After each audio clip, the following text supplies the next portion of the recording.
نحمده ونصلي على رسوله الكريم أما بعد رب اشرح لي صدري ويسر لي أمري واحلل عقدة من لساني يفقهوا قولي۔ دینی رہنمائی کی مجلس نمبر 318 میں سبھی سامعین کی خدمت میں السلام علیکم ورحمۃ اللہ وبرکاتہ عرض ہے۔ آج کی مجلس کا پہلا سوال یہ ہے کہ بہت سے لوگ اپنے بیانات میں یہ روایت پیش کرتے ہیں کہ من صلی خلف عالم تقی فکأنما صلی خلف نبی، یعنی جو کسی متقی عالم کے پیچھے نماز پڑھے تو گویا وہ کسی نبی کے پیچھے نماز پڑھنے والا ہے۔ تو ہمارا سوال یہ ہے کہ کیا یہ روایت صحیح ہے، اور اگر صحیح ہے تو اس کا کیا مطلب ہے؟ جواباً عرض ہے کہ اگرچہ یہ روایت ان الفاظ کے ساتھ ہدایہ اور بعض کتابوں میں منقول ہے، لیکن تحقیق سے ثابت ہوا کہ اس کی سند معتبر نہیں ہے۔ نصب الرایہ وغیرہ میں اس کی صراحت ہے، اس لیے اس روایت کو بطور حدیث بیان نہ کیا جائے۔ باقی یہ بات اپنی جگہ درست ہے کہ امام جتنا پرہیزگار متقی ہوگا انشاءاللہ اتنی ہی نماز کی قبولیت کی امید ہوگی۔ سوال کرتے ہیں کہ سورہ محمد کی آیت یا ایھا الذین آمنوا ان تنصروا اللہ ینصرکم ویثبت اقدامکم، یعنی اے ایمان والو تم اللہ کی مدد کرو، اللہ تمہاری مدد فرمائیں گے اور تمہارے پیروں کو جما دیں گے۔ بظاہر یہ جہاد سے متعلق آیت ہے، لیکن اگر کوئی مدرسے والا اس آیت کو پڑھ کر مدرسے کے تعاون کی ترغیب دے تو اس موقع پر آیت کا پڑھنا کیسا ہے؟ یا دیگر کسی دینی تحریک یا دینی کام کے لیے اس آیت کو دلیل بنا سکتے ہیں یا نہیں؟ جواباً عرض ہے کہ ہاں، اگرچہ یہ آیت جہاد کے پس منظر میں نازل ہوئی ہے اور وہی اس کا اولین مصداق بھی ہے، لیکن ضمناً دین کی دیگر تمام جو تحریکات ہیں اور جو صورتیں ہیں جن سے دین سربلند ہو، وہ تمام چیزیں ان تنصروا اللہ کے اندر شامل ہیں۔ اس لیے اگر کوئی مدرسے کے لیے اس آیت کے ذریعے ترغیب دیتا ہے تو بھی کوئی اسے غلط نہیں کہا جائے گا، کیونکہ مدرسوں کی جو مدد ہے وہ بھی دین کی مدد ہے، اور دین کی بقا کا اس وقت یہ سب سے بڑا ذریعہ ہے۔ نسلوں میں ایمان باقی رہے، اس کا یہی اللہ تعالیٰ نے ذریعہ بنایا ہے، اس لیے اس کی نصرت اور مدد یہ دراصل اللہ کے دین ہی کی مدد ہے۔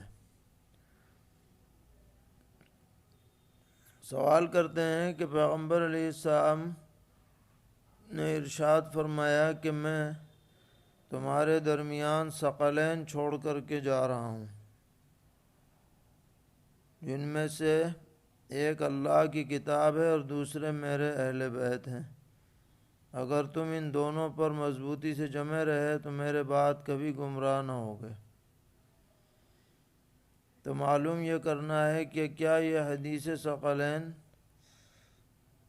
درست ہے، معتبر ہے، اور اہل سنت والجماعت کا اس بارے میں کیا موقف ہے؟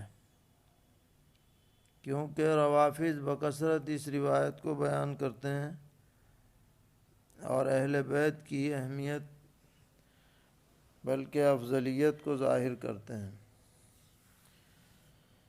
جواباً عرض ہے کہ صحیح مسلم شریف کے اندر حدیث نمبر 2408 ہے۔ فضائل الصحابہ کے باب میں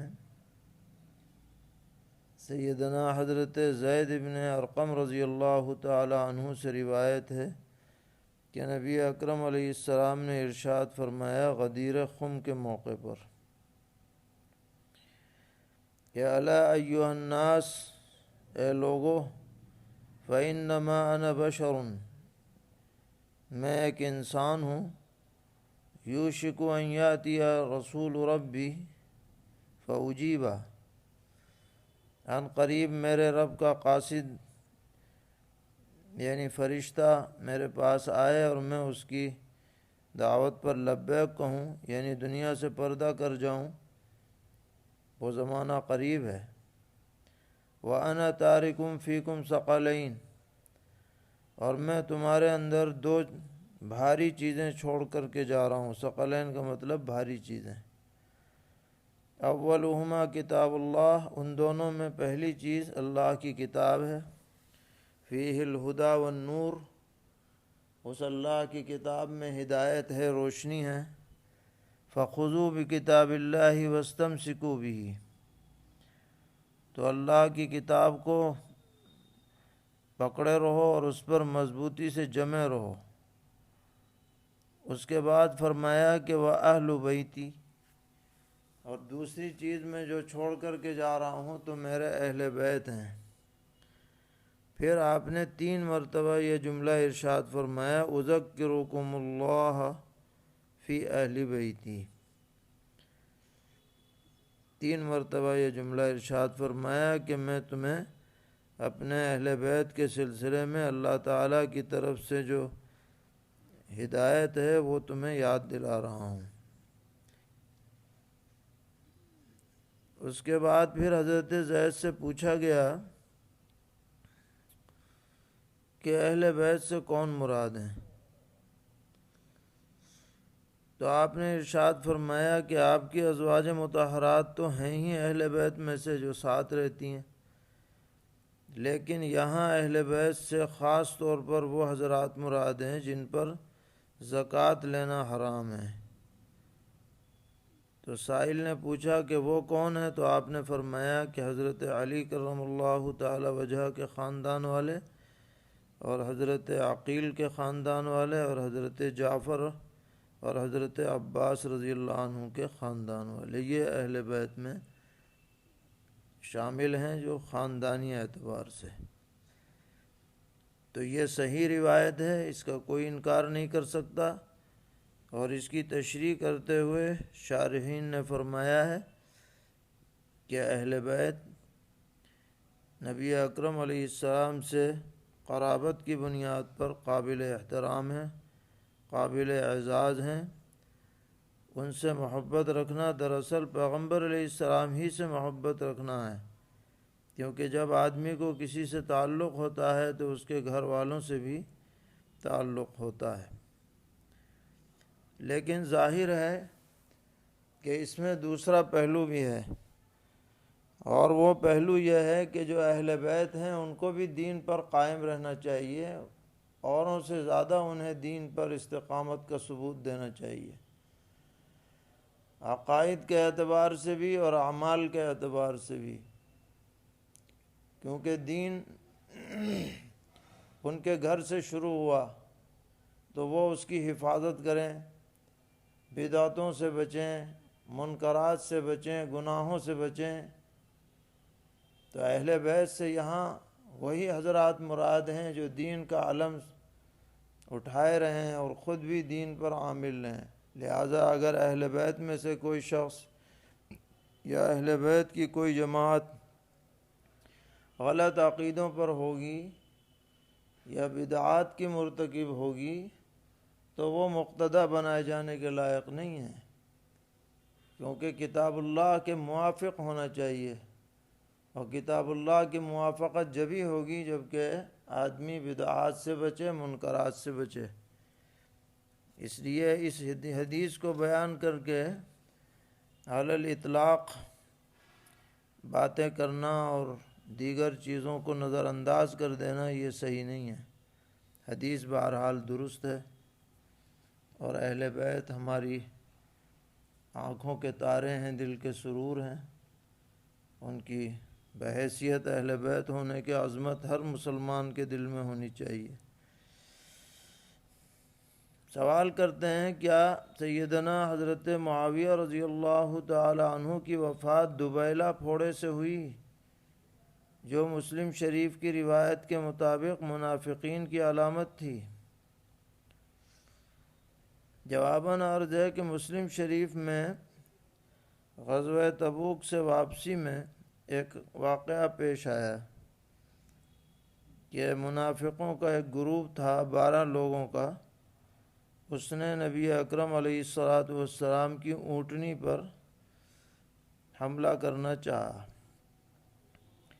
لیکن سیدنا حضرت عمار ابن یاسر رضی اللہ تعالی عنہ نے انہیں ہٹا دیا اور وہ اس میں کامیاب نہیں ہو پائے۔ تو اس وقت نبی اکرم علیہ السلام نے ارشاد فرمایا تھا کہ یہ جو 12 لوگ ہیں، ان میں سے 8 لوگوں کے لیے دوبیلہ کافی ہے، اور پھر اس کی تشریح فرمائی کہ سراج من نارن، یہ آگ کا چراغ ہے جو یظہر من اکتافہم حتی ینجم من صدورہم، کہ ان کے کندھوں کی طرف سے داخل ہوگا، ظاہر ہوگا اور سینوں کی طرف سے نکل جائے گا۔ ایسا دوبیلہ ان کو نکلے گا۔ دوبیلہ کہتے ہیں بڑے پھوڑے کو۔ تو یہ جو روایت ہے یہ صحیح روایت ہے، اور اس روایت میں ان 12 لوگوں کے نام ذکر نہیں کیے گئے ہیں۔ البتہ معجم کبیر طبرانی میں اور دلائل النبوہ للبیہقی میں ان 12 لوگوں کے نام شمار کرنے کی کوشش کی گئی ہے، زبیر ابن بکار اور ابن ابی اسحاق کے حوالے سے۔ تو جن لوگوں کا انہوں نے نام ذکر کیا ہے اس میں کہیں بھی سیدنا حضرت معاویہ رضی اللہ تعالی عنہ کا ذکر نہیں ہے ان ناموں میں۔ لیکن روافض نے یہ تلبیس کی کہ حضرت معاویہ رضی اللہ تعالی عنہ کی وفات کے سلسلے میں انہیں ایک روایت مل گئی حضرت ابو بردہ کے حوالے سے کہ وہ فرماتے ہیں کہ میں حضرت معاویہ رضی اللہ عنہ کے پاس گیا اور ان کے پیٹھ میں زخم تھا، اور اسی زخم میں ان کی وفات ہوئی، اور میں نے خود وہ زخم دیکھا۔ تو اس روایت کو روافض نے حضرت معاویہ رضی اللہ تعالی عنہ کے بغض میں ان 12 لوگوں کے ساتھ جوڑ دیا، حضرت حذیفہ رضی اللہ تعالی عنہ کی روایت کے ساتھ، اور یہ کہا کہ حضور نے جو دوبیلہ کا تذکرہ کیا تھا وہ علامت حضرت معاویہ رضی اللہ تعالی عنہ میں ظاہر ہو گئی، حالانکہ یہ سراسر تلبیس ہے، اس لیے کہ کسی صحیح روایت میں ان 12 لوگوں میں حضرت معاویہ رضی اللہ عنہ کا نام بھی نہیں ہے۔ دوسری بات یہ ہے کہ یہ دوبیلہ پھوڑا ہے، اور اس پھوڑے کے بارے میں بعض روایتوں میں صحیح سند سے یہ بات منقول ہے کہ نبی اکرم علیہ السلام نے فرمایا کہ جو اس طرح کے پھوڑوں میں وفات پائے اس کو شہادت کا درجہ ملتا ہے۔ ذات الجنب کا بھی تذکرہ بعض روایت میں، اور اس کی تشریح میں دوبیلہ سے اس کی تشریح کی گئی ہے۔ تو یہ کیسے کہا جا سکتا ہے کہ حضرت معاویہ رضی اللہ تعالی عنہ کو اگر پھوڑا نکلا بھی ہے تو یہ منافق کی علامت ہے، کیونکہ دوسری روایت میں یہ شہادت کی علامت بھی ہے۔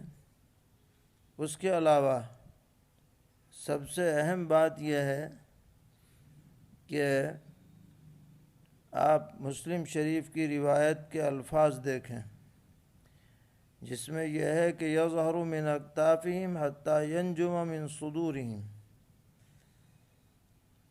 کہ وہ پھوڑا پیٹھ سے شروع ہو کر سینے کی طرف سے ظاہر ہوگا۔ اور یہ بات جو روافض روایات پیش کرتے ہیں اس میں صرف حضرت معاویہ رضی اللہ عنہ کے پیٹھ کی طرف پھوڑے ہونے کی بات ملتی ہے، سینے کی طرف پھوڑے ہونے کی بات کسی روایت میں نہیں ہے، حالانکہ مسلم کی روایت میں دونوں طرف ظاہر ہونے کی بات ہے بالکل واضح الفاظ میں۔ تو یہ علامت اگر اسے صحیح مان بھی لیا جائے تو یہ علامت حضرت معاویہ رضی اللہ عنہ میں ہرگز پائی نہیں گئی۔ چنانچہ طبقات ابن سعد میں روایت ہے کہ حضرت ابو بردہ رضی اللہ عنہ نے جو آپ کا زخم دیکھا تو پیچھے جا کر کے دیکھا، تحولہ کے الفاظ اس میں آئے ہیں۔ اگر مسلم شریف والی علامت ہوتی تو سامنے نظر آنا چاہیے تھا۔ الغرض یہ سراسر تلبیس ہے اور دھوکے بازی ہے، اور حضرت معاویہ رضی اللہ تعالی عنہ سے بغض کی نشانی ہے۔ کسی بھی سچے مومن کو ایسی باتوں سے دھوکے میں نہیں پڑنا چاہیے۔ امت کا، اہل سنت والجماعت کا پورا طبقہ حضرت معاویہ رضی اللہ تعالی عنہ کو صحابی مانتا ہے، اور صحابی ہونے کی حالت میں ان کی زندگی اور صحابی ہی ہونے کی حالت میں ان کی وفات کا قائل ہے۔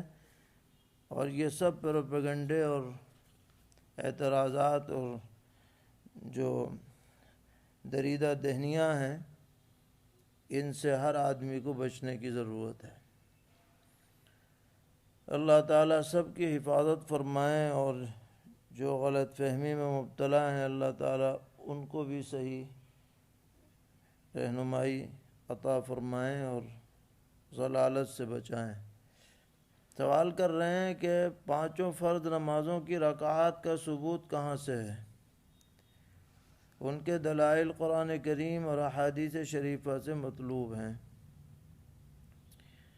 جواباً عرض ہے کہ مطلقاً رکعات کا اجمالی ذکر تو قرآن پاک میں موجود ہے کہ والشفع والوتر، یعنی کچھ نمازیں جفت ہیں کچھ طاق ہیں۔ بعض مفسرین نے اس سے یہ مراد لیا ہے، لیکن ان کی مکمل وضاحت اور تفصیل نبی اکرم علیہ الصلاۃ والسلام سے قولاً اور فعلاً تواتر کے ساتھ ثابت ہے، اور امت کا اسی پر تعامل ہے، لہذا اس کا انکار نہیں کیا جا سکتا۔ فجر کی نماز 2 رکعت، ظہر کی 4 رکعت، عصر کی 4 رکعت، مغرب کی 3 رکعت، عشاء کی 4 رکعت، یہ ناقابل انکار ہے۔ یہ تواتر عملی کی مثال پیش کی جاتی ہے اس کے ذریعے۔ سوال ہے کہ شب معراج میں اصلاً نماز 4 رکعت فرض ہوئی تھیں یا 2؟ اور کیا اقامت کی نماز میں اضافہ ہوا ہے اور سفر کی نماز اپنی اصل پر ہے یا اس کے برعکس ہے؟ اس بارے میں وضاحت فرمائیں۔ جواباً عرض ہے کہ شب معراج میں 5 نمازوں کی فرضیت ہوئی، اور ہر نماز کے لیے 2 رکعت تجویز ہوئی۔ مغرب کے لیے 3 تجویز ہوئی، اور اسی پر عمل ہوتا رہا۔ اس کے بعد جو اقامت کی نماز تھی اس میں فجر کے علاوہ بقیہ نمازوں میں جو 4 رکعت والی تھیں، 2 رکعت والی تھیں فجر کے علاوہ مغرب کو چھوڑ کر، یعنی ظہر، عصر اور عشاء، ان 2 کو 4 کر دیا گیا، اور سفر میں یہ 2 برقرار رہیں، جیسا کہ بخاری شریف وغیرہ کی روایات میں اس کا تذکرہ موجود ہے۔ سوال ہے کہ احقر امام صاحب کے ساتھ مغرب کی نماز میں تیسری رکعت کے رکوع میں ایک مرتبہ سبحان اللہ کہنے کے بقدر شامل رہا۔ اس کے بعد میں نے سلام پھیرنے کے بعد اپنی مابقیہ رکعات پوری کر لی۔ تو ایک صاحب کہتے ہیں کہ آپ کو نماز دہرانی ہوگی، کیونکہ آپ نے قیام کیا اور رکوع میں جا کر صرف ایک مرتبہ اللہ اکبر کہا۔ آپ کو 2 مرتبہ اللہ اکبر کہنا تھا، ایک تکبیر تحریمہ کے لیے اور ایک رکوع کے لیے، اس لیے آپ نماز دہرائیں۔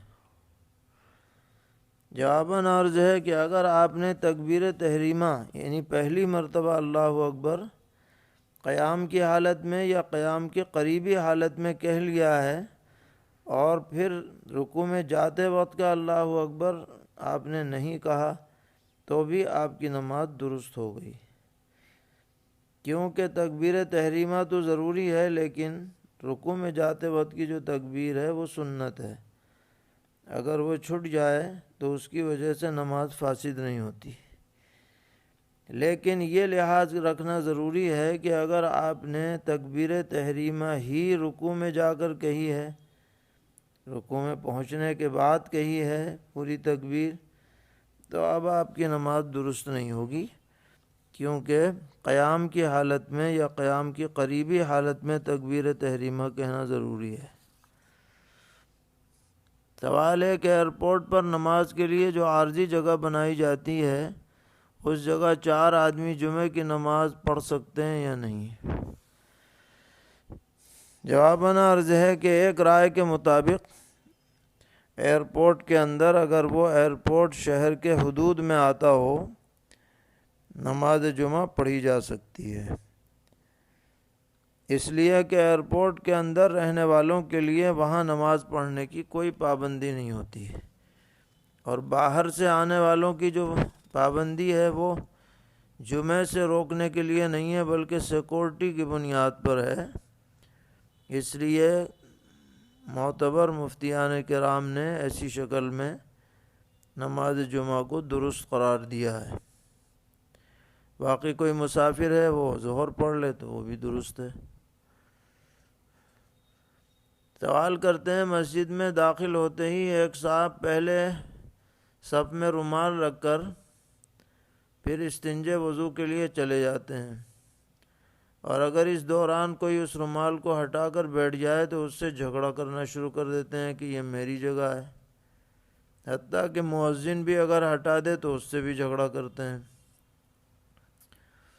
تو ان کا یہ عمل کیسا ہے؟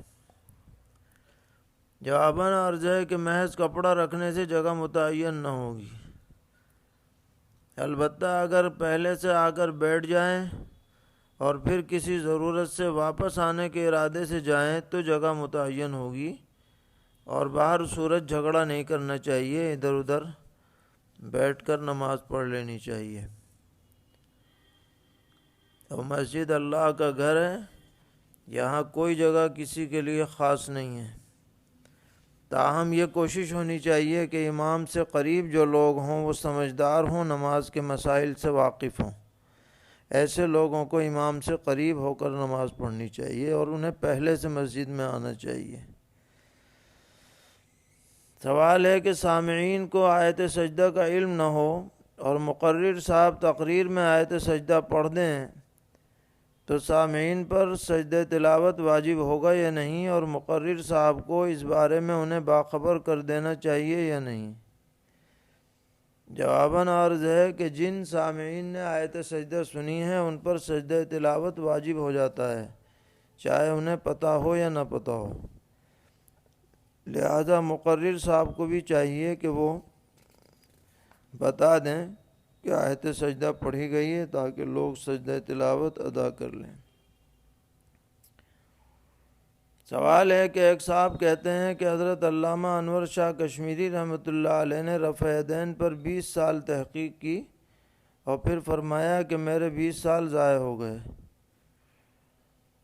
اور یہ جملہ یہ بتا رہا ہے کہ اختلافی مسائل میں وقت کو ضائع نہ کرنا چاہیے، بلکہ اپنی اپنی پسند کے مطابق عمل کر لینا چاہیے۔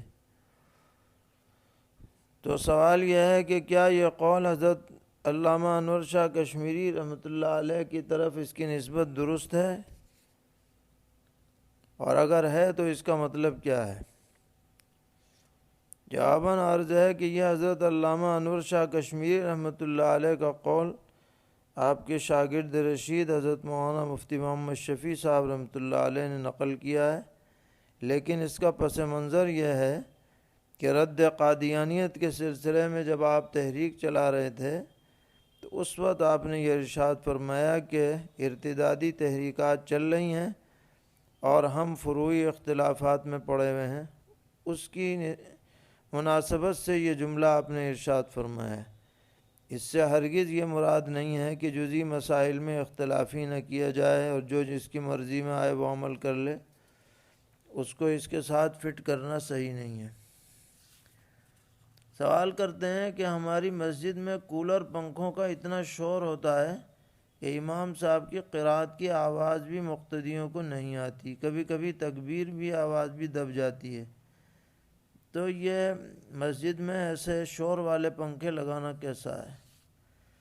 جواباً عرض ہے کہ نماز تو بہرحال ہو جائے گی اگر رکوع سجدہ ہو گیا امام کے ساتھ یا اس کے بعد، لیکن مسجد میں اتنا شور شرابے والے پنکھے لگانا یہ ناپسندیدہ ہے اور ادب کے خلاف ہے مسجد کے۔ مسجد میں پرسکون ماحول ہونا چاہیے تاکہ قرات بھی اچھی طرح سنی جائے اور نماز میں کوئی بدمزگی نہ ہو۔ اللہ تعالی ہم سب کو دین پر استقامت عطا فرمائے، ہر طرح کے شرور سے اور زیغ و ضلال سے محفوظ رکھیں۔ وصلی اللہ تعالی علی خیر خلقہ محمد وعلی آلہ واصحابہ وذریاتہ اجمعین۔